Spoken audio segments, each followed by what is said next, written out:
नमस्कार, आप देख रहे हैं सुनो पॉलिटिक्स न्यूज। आइए सुबह की कुछ बड़ी खबरों पर एक नजर डालते हैं। उसके पहले चैनल पर नए हैं तो चैनल को सब्सक्राइब करना बिल्कुल ना भूलें। बता दें कि सबसे पहली खबर आ रही है, आयकर में छूट, किसान सम्मान निधि की बढ़ेगी राशि, बजट में कुछ बड़ी घोषणाएं संभव हो सकती है। केंद्र की नरेंद्र मोदी सरकार के पहले आम बजट से खासी उम्मीदें हैं। निम्न और मध्यम वर्ग को सरकार महत्वाकांक्षी योजनाओं के जरिए विशेष लाभ दे सकती है। नौकरी पेशा लोगों के लिए भी आयकर में छूट की सीमा बढ़ाए जाने और स्लैब में परिवर्तन किए जाने की चर्चाएं हैं।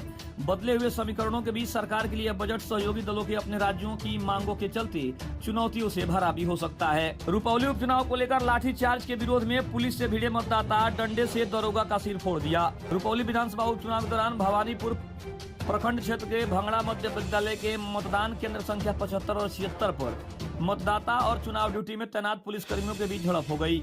दोनों के बीच झड़प में ड्यूटी पर तैनात एक सिपाही और दरोगा घायल हो गया। पुलिस की कार्रवाई में भांगड़ा गांव के कुछ मतदाताओं को भी बड़ी चोटें आई है। नीतीश कुमार के वायरल वीडियो पर तेजस्वी यादव का तंज बताया सबसे लाचार और बेबस मुख्यमंत्री। पटना के जेपी गंगा प्रोजेक्ट के साथ पथलोकाड़ कार्यक्रम के दौरान परियोजना के इंजीनियर के पैर छूने की बात कहते हुए सीएम नीतीश के वायरल हो रहे वीडियो पर नेता प्रतिपक्ष तेजस्वी यादव ने भी तंज कसा है। उन्होंने कहा है कि इतना असहाय, लाचार और बेबस मुख्यमंत्री कोई नहीं होगा। बिहार में बढ़ते अपराध, बेलगाम भ्रष्टाचार, पलायन और प्रशासनिक अराजकता का भी उन्होंने बड़ा उदाहरण दे दिया। सीबीआई जांच पर ममता सरकार ने जीती पहली लड़ाई, सुप्रीम कोर्ट में धराशायी केंद्र की दलीलें। सुप्रीम कोर्ट ने बुधवार को पश्चिम बंगाल के एकवाद की विचारणीयता पर केंद्र की आपत्ति को खारिज करते हुए कहा कि सीबीआई केंद्र सरकार के नियंत्रण में काम करती है। कोर्ट ने पश्चिम बंगाल में सहमति वापस लिए जाने के बाद भी सीबीआई के तफ्तीश करने के विरोध में राज्य द्वारा दायर मुकदमे की विचारणीयता पर केंद्र की आपत्ति जताई थी।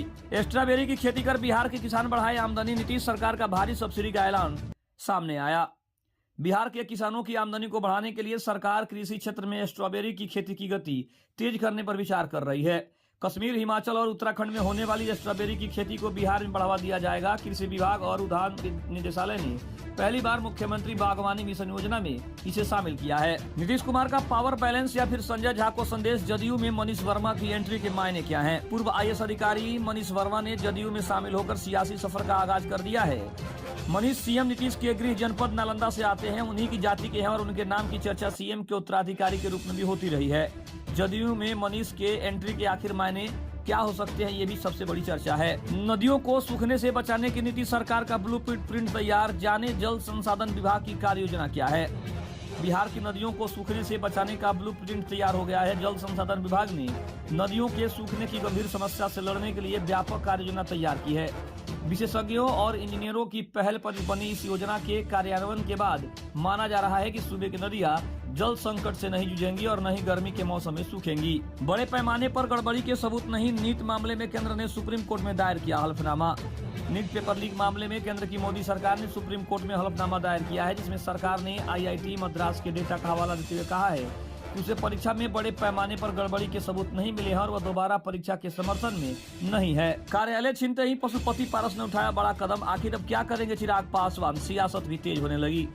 बिहार की राजनीति में एक बार फिर से चाचा पशुपति पारस, भतीजा चिराग पासवान के बीच आर पार की जंग देखने को मिल रही है। पटना स्थित कार्यालय पर अधिकार का मामला तुल पकड़ता जा रहा है। दरअसल कार्यालय छीनने के बाद पशुपति पारस हाईकोर्ट पहुंच गए हैं। उसके बाद अब देखना होगा कि चिराग पासवान कौन सा कदम उठाते हैं। 4 दिनों से बिजली गुल है, फिर भी स्मार्ट मीटर ऐप में कट रहे हैं पैसे, दुकानदार हो रहे हैं परेशान। बिहार के भोजपुर के सरैया प्रखंड में लोगों के लिए स्मार्ट मीटर लोगों के लिए परेशानी का सबब बन गया है।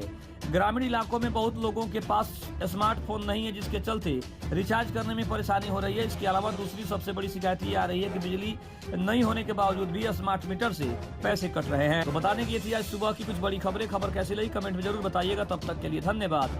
जय हिंद, जय भारत।